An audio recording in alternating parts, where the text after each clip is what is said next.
자, 오늘 이 고린도전서 11장 이제 끝내고 12장부터 좀 이어갈 텐데요. 사도 바울이 11장부터 이제 공적 예배에 대한 이야기를 쭉 이어가고 있는데 12장부터 14장까지는 한 주제예요. 고린도 교회가 안고 있는 또 하나의 중대한 문제를 이제 세 장을 통해서 쭉 다루는데, 그게 바로 뭐에 대한 문제인가 하면 이 교회 생활의 전반에 영향을 미치는 은사에 대한 문제입니다.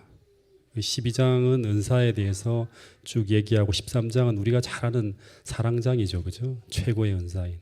14장에서는 방언에 대한 이야기를 쭉 다루고 있습니다. 그런데 바울이 이처럼 많은 지면을 할애해서 이 은사 문제를 다루는 것은 당시 고린도 교회에 이제 이 은사로 인해서 굉장히 큰 혼란이 벌어지고 있었어요. 그러니까 은사의 오용 또 남용 이런 걸 통해서 이 교회가 분열되어지고 또 혼란을 야기하고 있었기 때문에 이 은사에 대한 바른 개념을 쭉 정리하면서 이 긴 지면을 통해서 이야기를 하고 있습니다. 먼저 12장 1절부터 3절 이제 한번 먼저 사도 바울이 이런 말을 하면서 이야기를 시작하는데 같이 한번 읽어보겠습니다. 12장 1절부터 3절 시작. 형제들아, 신령한 것에 대하여 나는 너희가 알지 못하기를 원하지 아니하노니 너희도 알거니와 너희가 이방인으로 있을 때 말 못하는 우상에게로 끄는 그대로 끌려갔느니라. 그러므로 내가 너희에게 알리노니 하나님의 영으로 말하는 자는 누구든지 예수를 저주할 자라 하지 아니하고 또 성령으로 아니하고는 누구든지 예수를 주시라 할 수 없느니라. 예, 먼저 1절에 보면 신령한 것에 대하여 나는 너희가 알지 못하길 원하지 아니하노니라고 하는데, 이 신령한 것이라는 말은 그 킹 제임스 버전에 보면 이 신령한 것을 신령한 은사라고 이렇게 이제 표현하고 있습니다. 그리고 이 신령한 은사에 대한 이야기를 하고 있으니까 이 신령한 은사라는 말이 이제 더 맞겠죠, 그죠? 예. 이 신령한 은사라고 하는 것은 성령을 통해서 주어지는 은사, 이 선물, 뭐 이걸 의미하는 거예요. 예. 성령을 통해서 주어지는 선물. 예. 근데 하나 좀 이렇게 생각할 것은 이제 여러분 이 성령의 은사도 있고 또 성경에 보면 성령의 열매도 있습니다. 그죠? 예. 그 성령의 은사도 있고 또 성령의 열매도 있는데 이게 같은 겁니까? 다른 겁니까? 은사와 열매. 예. 두 가지 다 성령의 선물이죠. 그죠? 예. 이 두 가지를 어떻게 구분 지을 수 있죠? 그 먼저 성령의 은사는 하나님께서 이제 교회를 온전케 하려는 목적을 이루기 위해서 교회 내에 개개인에게 임하는 신령한 능력을 의미합니다. 예. 교회를 온전케 하려는 목적을 위해서 교회 내에 개개인에게 임하는 신령한 능력이에요. 그래서 병 고치는 은사, 가르치는 은사, 봉사하는 은사, 예언하는 은사 전부 다 그죠? 이 성령의 은사죠, 그죠? 거기에 비해서 성령의 열매는 자기를 성령의 지도에 완전히 굴복시키고 성령의 최고의 특성인 사랑으로 움직이는 성도들에게 나타나는 품성을 의미한다고 합니다. 예, 이거는 이제 어떻게 보면 특별한 재능이나 능력이고 이 열매는 품성을 의미하는 거예요. 그래서 성령의 열매는 뭐 우리가 어떻게 말하죠? 사랑, 온유, 친절, 절제 전부 다 품성에 관계되는 거예요. 그렇죠? 예.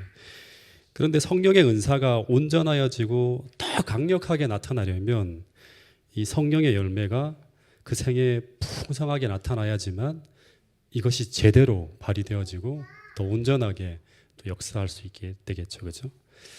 어쨌든 여기서 사도 바울은 이 신령한 은사에 대해서 성령의 은사에 관해서 이제 너희가 알지 못하기를 원하지 아니한다고 하면서 은사에 대한 이야기를 이어가고 있는데 2절에 보면 이런 말을 해요.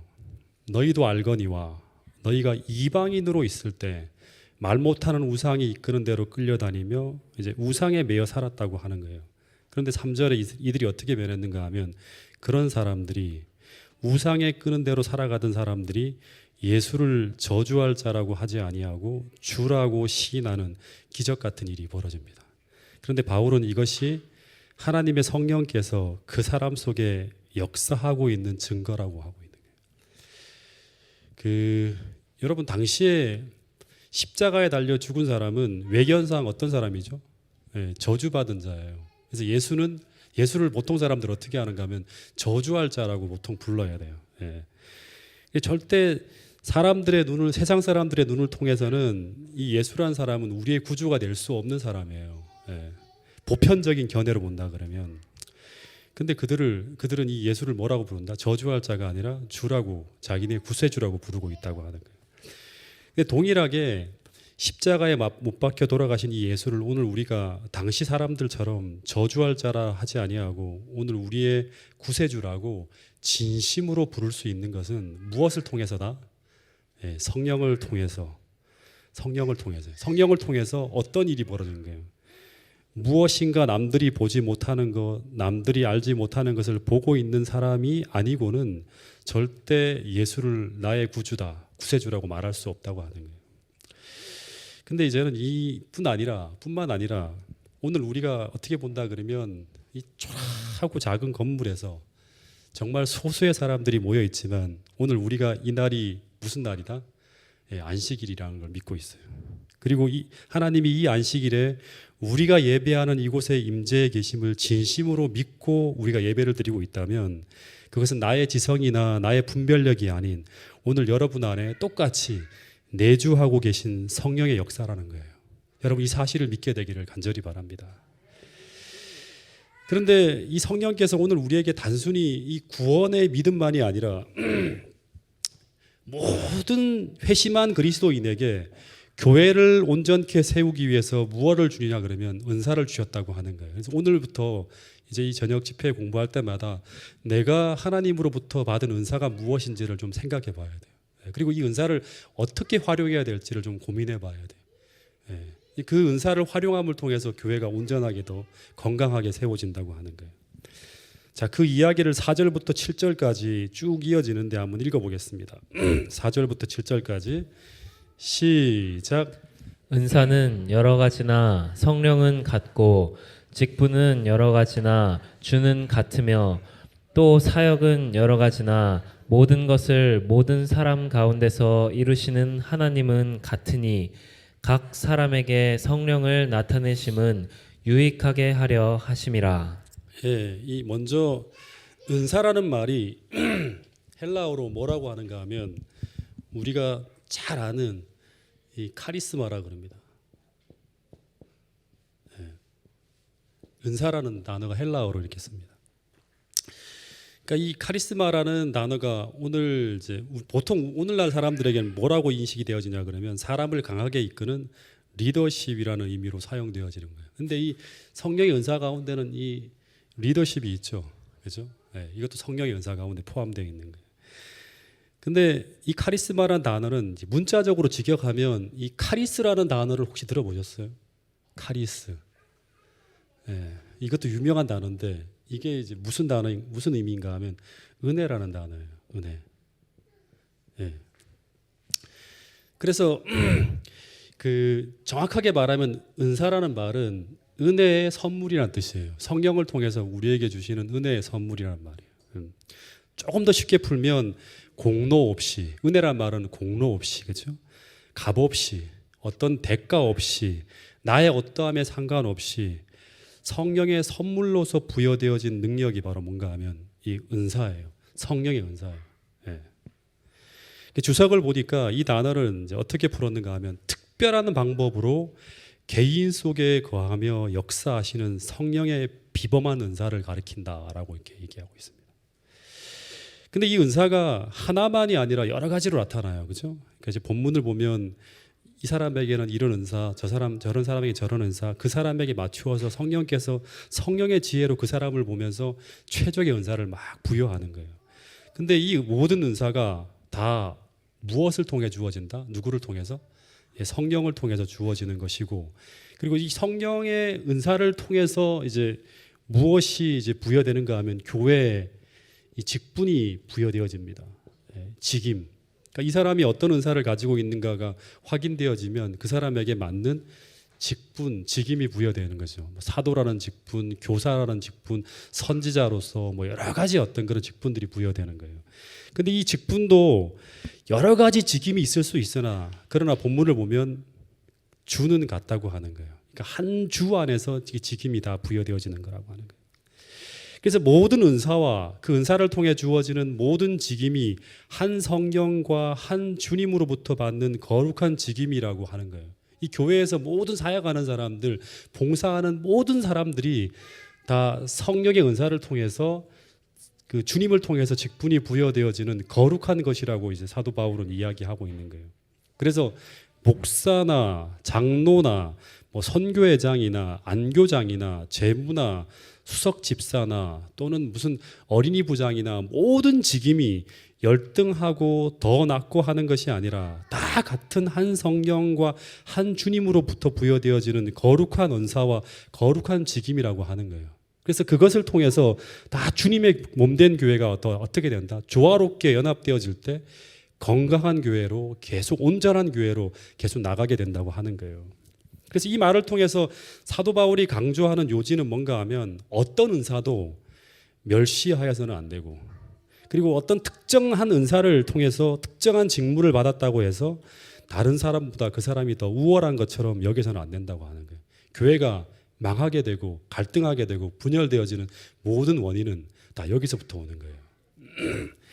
왜냐하면 이 7절에 보면 각 사람에게 성령의 은사를 나타내심은 자신의 유익이 아니에요. 이 유익은요. 자신의 유익이 아니라 전체 문맥을 보면 교회와 공동체의 유익을 위해서 주시는 것이라고 하는 거예요. 예. 그래서 오늘 우리에게 어떤 재능과 특별한 능력이 부어졌다고 하면 그것은 나를 자랑하고 나를 나타내고 나를 높이기 위해 사용하는 것이 아니라 교회와 공동체의 덕을 세우기 위해서 하나님께서 우리에게 주신 카리스마, 은혜의 선물이라는 것을 잊지 말아야 한다고 하는 것입니다. 그래서 먼저 정말 이 은사를 확인하게 될 때 먼저 아주 겸손하고 이타적이고 사랑으로 충만한 성령의 열매가 먼저 그 은사를 받은 사람에게 나타나지 않는다면 부여된 이 카리스마인 이 은사는 대부분 조화롭게 교회를 세우는데 이바지하기보다는 시기, 질투, 교만, 자기 자랑으로 교회를 분열시키는 경우가 참 많습니다. 그래서 무슨 좋은 일의 결과만 나타나면 다 나 때문이고 다 내가 없어서는 안 된다고 하면서 교만해하고 또 자기 자랑과 또 거룩하지 않은 자신의 영향력을 나타낼 경우 교회는 그 사람이 잘하는 만큼 아프게 되고 병들게 된다고 하는 것입니다. 아마 이 고린도 교회도 이런 홍역을 앓고 있었던 것 같아요.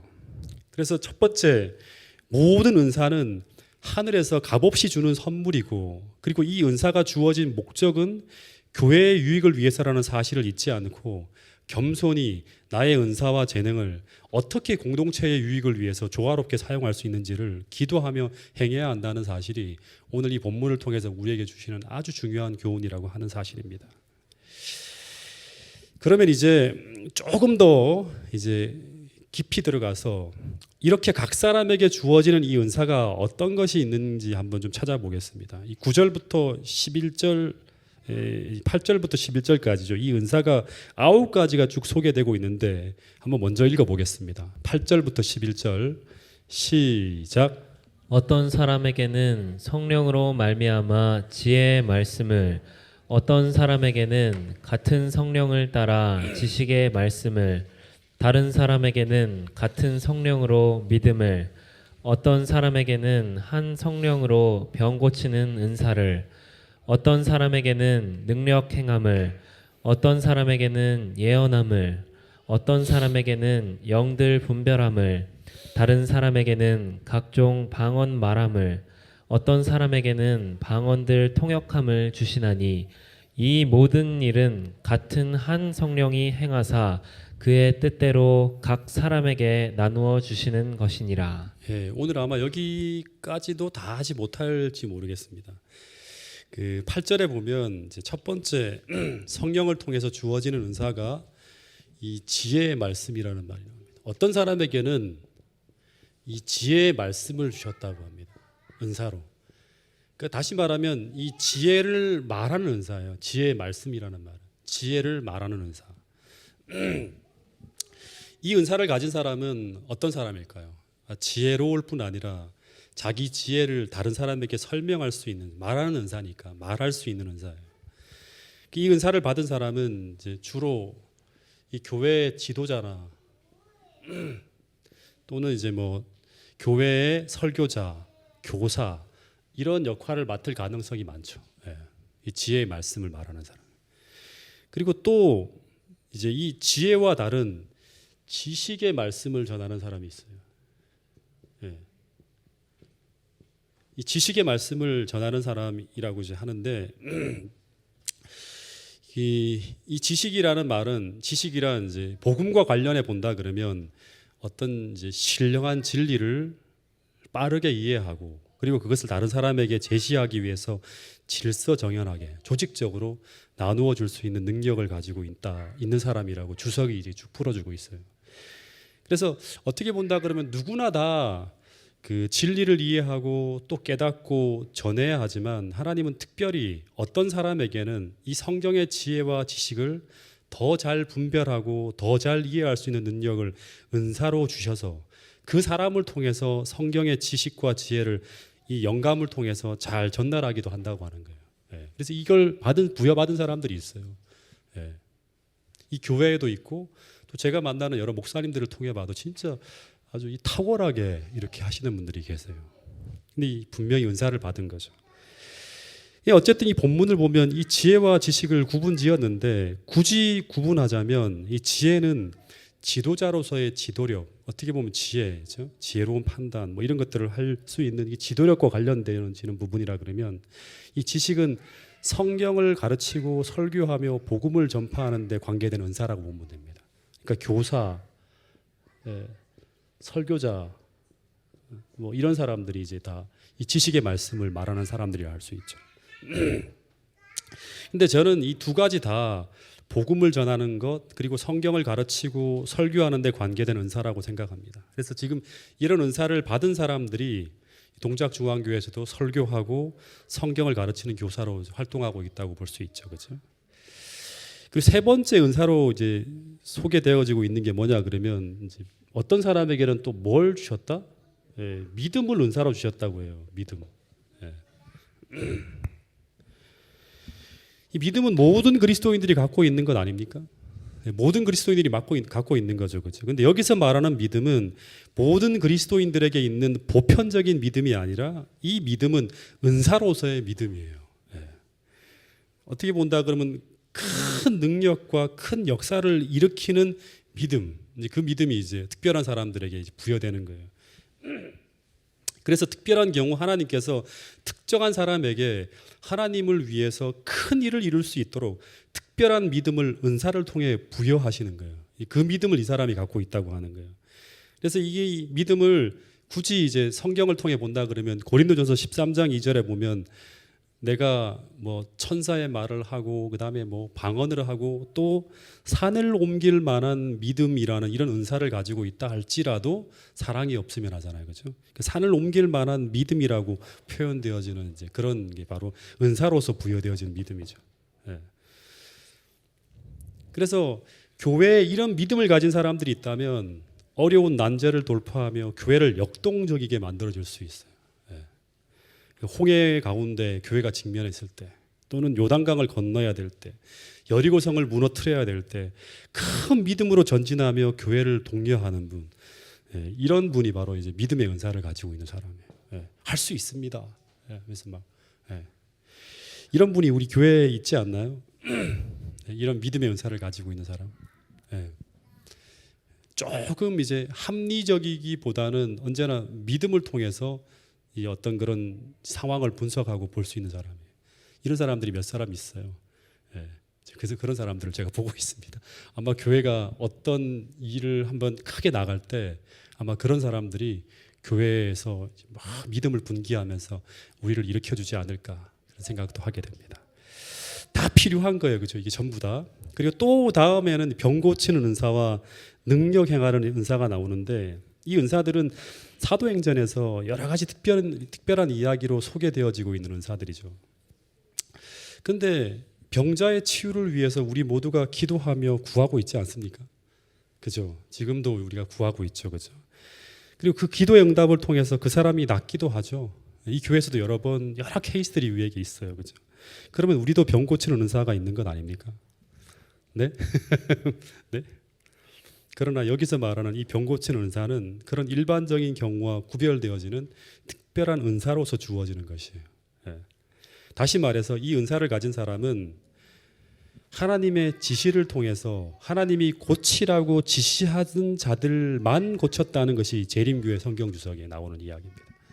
하나님의 지시를 통해서 그 사람을 고쳐야 된다고 지시를 받고 그 사람을 위해서 안수해서 치유하는 거예요. 그래서 이 사람들은 우리와 다르게 결과에 대한 확신이 있었어요. 안전병이를 일으킬 때라는 이 모든 것들이 하나님의 지시를 통해서 이루어지기 때문에 은사를 받았기 때문에 그 하나님의 지시를 통해서 그것이 이루어지기 때문에 그 기도를 할 때 결과에 대한 확신이 있었다고 하는 거예요. 근데 우리는 기도할 때 하나님의 최선의 뜻이 이루어지기를 기도합니다라고 기도하지 이 사람이 100% 나을 수 있다는 확신을 갖지 못하고 기도할 때가 많죠. 왜냐하면 결과를 모르니까. 근데 이 은사를 받은 사람은 하나님의 지시를 통해서 그 은사를 내가 받았다는 확신이 있기 때문에 그 은사를 통해서 하나님이 고치라고 하는 사람을 찾아가서 고치는 거예요. 그리고 그 사람이 반드시 일어날 거라는 확신을 갖는다고 하는 거예요. 그리고 10절에 보면 또 능력 행함의 은사도 있어요. 이것도 일반적으로 보면 모든 사람들이 어떤 문제 앞에 기적적인 하나님의 개입을 위해서 기도하고 그것이 하나님의 뜻이라면 그 기도의 응답을 받기도 합니다. 그러나 특별히 어떤 하나님의 특별한 목적을 위해서 이 은사가 내려지는 경우가 있어요. 이 보편적인 경우가 아니라. 그래서 이건 병 고치는 은사와 동일하게 하나님의 지시 아래 이 은사를 받은 사람은 기도할 때 똑같이 그 결과에 대한 확신이 있다고 하는 거예요. 그래서 이 병 고치는 은사 또 능력 행함의 은사 여러분 이 모든 것들을 하나님께 기도하며 구하세요. 마지막 때 하나님께서 여러분들에게 이 은사를 주실 수 있습니다. 그 다음에 이제 이 되게 중요한 은사인데요. 이거는 아마 그 뒷부분에도 좀 다루게 될 수도 있는데 그 다음에 나오는 은사가 어떤 은사죠? 예언의 은사입니다.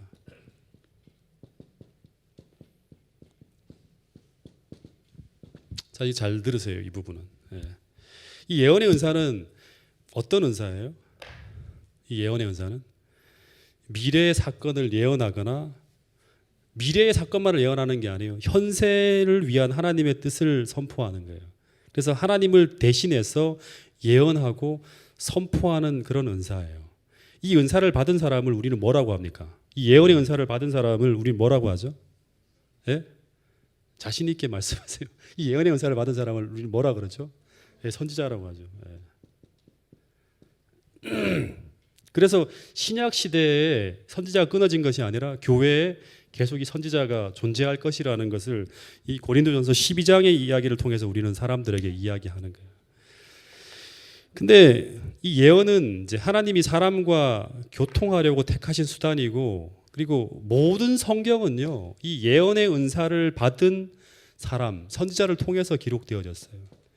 그래서 이 모든 성경은 뭐를 증거하는 거죠? 모든 성경은 뭐를 증거하는 거죠? 예수님을 증거하는 거예요. 그래서 예언의 은사를 받은 사람의 증언을 우리는 뭐라고 합니까? 예언의 은사를 받은 사람의 증언을 계시록 12장 17절에 뭐라 그러죠? 예수의 증거라고 해요. 다시 한번 설명을 할게요.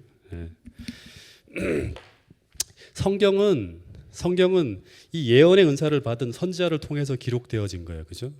그리고 모든 성경은 누구를 증거하는 거예요? 예수를 증거하는 거예요. 그래서 예언의 은사를 받은 사람의 증언을 계시록 12장 17절에서는 예수의 증거라고 해요. 그래서 이 계시록 12장 17절에서 용이 여자에게 분노하여 돌아가서 그 여자의 남은 자손 곧 하나님의 계명을 지키며 이 예수의 증거를 가진 자들로 더불어 싸우려고 바다 모래 위에 섰다는 그런 이제 이야기를 하는데 이 말은 곧 여자의 남은 자손은 하나님의 계명을 지켜야 되고 두 번째는 이 예언의 은사를 소유한 선지자를 보유하고 있다는 것이 바로 이 성경을 통해서 우리에게 가르쳐 주는 중요한 메시지라고 우리는 생각을 해요. 더 정확하게 말하면 이 예언의 은사를 소유한 선지자를 통해서 부어지는 예언의 선물을 소유하고 있는 교회가 바로 무슨 교회다? 여자의 남은 자손이라고 하는 거예요. 예. 이해가 되시나요? 그래서 재림교회는 모든 계명을 지키면서 또한 이 마지막 시대를 조명하는 예언의 선물을 소유하고 있기 때문에 여자의 남은 자손의 특성을 가지고 있다고 우리는 믿고 있는 거예요. 그런데 이 예언의 은사는 사도 시대에만 존재하는 것이 아니라 하나님은 이 예언의 은사가 정말 중요하기 때문에 특별히 중요한 시대가 뭔가 하면 용과 최후의 내쟁투를 벌이는 이 마지막 시대예요. 이 마지막 여자의 남은 교회에 종말까지 함께하도록 계획했다는 것이 바로 뭔가 하면 이 계시록 12장에 나오는 예언들이에요. 그리고 이 예언의 은사가 이것이 마지막 때 하나님의 참 교회의 신원을 확인하는 표가 되어야 한다고까지 이 계시록 12장 17절에서 말하고 있는 거예요. 그래서 이 예언의 은사를 가지고 있는 교회가 바로 뭐다? 마지막 시대 하나님의 남은 교회라고 하는 거예요. 그런데 마태복음 24장에 보면 이 종말이 다가올 때 참 선지자가 출현하게 될 때 사단은 동시에 어떻게 한다? 참과 거짓을 분별할 수 없도록 거짓 선지자들을 막 등장시켜요. 그래서 이 거짓 선지자들이 그냥 나오는 게 아니라 가짜 은사를 받고요. 초자연적인 역사를 통해서 사단의 지원을 받으면서 우후죽순처럼 등장해서 택하신 하나님의 성도들을 미혹하면서 실존케 할 것이라는 것이 마태복음 24장에 나오는 이야기입니다. 그래서 이러한 때 하나님은 또 어떻게 이 교회를 도와주냐 그러면 10절에 보면 어떤 사람들에게는 무엇을 분별하는 영들을 분별하는 은사를 부여해서 참과 거짓을 분별토록 하게 할 거라고 하는 거예요. 참 중요한 은사죠, 그렇죠? 이 특별히 초기 교회에도 당시에 이 거짓 선지자를 통해서 교회를 혼란케 하는 무리들이 참 많았기 때문에 당시에 이 영들을 분별하는 은사는 너무나 중요한 은사예요. 왜냐하면 이 거짓 선지자는 참과 거의 구별이 안 될 정도로 교회 안에 들어온다고 하는 거예요. 그런 이야기들이 이 성경에 많이 등장하는데 한 세 구절 정도만 제가 읽어보겠습니다. 데살로니가 후서 2장 9절에 보면 악한 자의 임함은 사단의 역사를 따라 모든 능력과 표적과 거짓 기적으로 임한다고 하는 거예요. 그래서 이 사도 바울은 데살로니가 교회에 악한 자의 임함은 그냥 오는 게 아니라 사단의 역사를 따라서 모든 능력과 표적과 거짓 기적으로 임한다고 하고 계시록 13장 13절 14절에서는 이 마지막 때 사단은 큰 이적을 행하되 심지어 사람들 앞에서 불이 하늘로부터 땅에 내려오게 하고 짐승 앞에서 받은 바 이적을 행함으로 땅에 거하는 자들을 미혹하여라고 합니다. 사람들을 다 미혹하는 거예요. 예. 이 거짓이 참처럼 둔갑을 해서 모든 사람들을 미혹하면서 마지막에 이제 임한다고 하는 거예요. 그래서 고린도후서 11장 13절부터 15절에 보면 사단은 절대 우리에게 사단처럼 오지 않는다고 하는 거예요. 그래서 이거를 분별하지 못하면 우리는 마지막 때 미혹당하게 되고 그러면 진리에서 떠나가게 되고 결국에는 구원이 없는 곳에 우리는 흘러가 있을 수 있다고 하는 거예요. 자, 고린도후서 11장 13절부터 15절 말씀은 한번 같이 읽어보겠습니다. 고린도후서 11장 13절부터 15절. 자, 이 말씀을 같이 한번 읽어보겠습니다.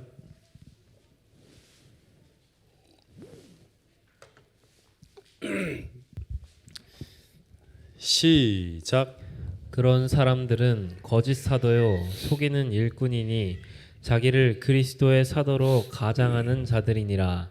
이것은 이상한 일이 아니니라. 사탄도 자기를 광명의 천사로 가장하나니 그러므로 사탄의 일꾼들도 자기를 의의 일꾼으로 가장하는 것이 또한 대단한 일이 아니니라. 그들의 마지막은 그 행위대로 되리라. 예, 이거 보기 보면 이제 그들은 언제나 자기를 어떻게 한다? 그리스도의 사도로 가장하여 교회 안으로 들어온다고 하는 거예요. 근데 이것이 이상한 일이 아니라고 하는 거예요. 왜냐 그러면 항상 이렇게 해왔기 때문에 그래요. 처음에 아담과 하와를 사단이 미혹할 때도 어떻게 봤죠? 예, 가장 아름다운 뱀으로 이렇게 둔갑해서 봤잖아요. 절대 지저분하고 흉악하고 이상한 존재로 다가오지 않는다고 하는 거예요.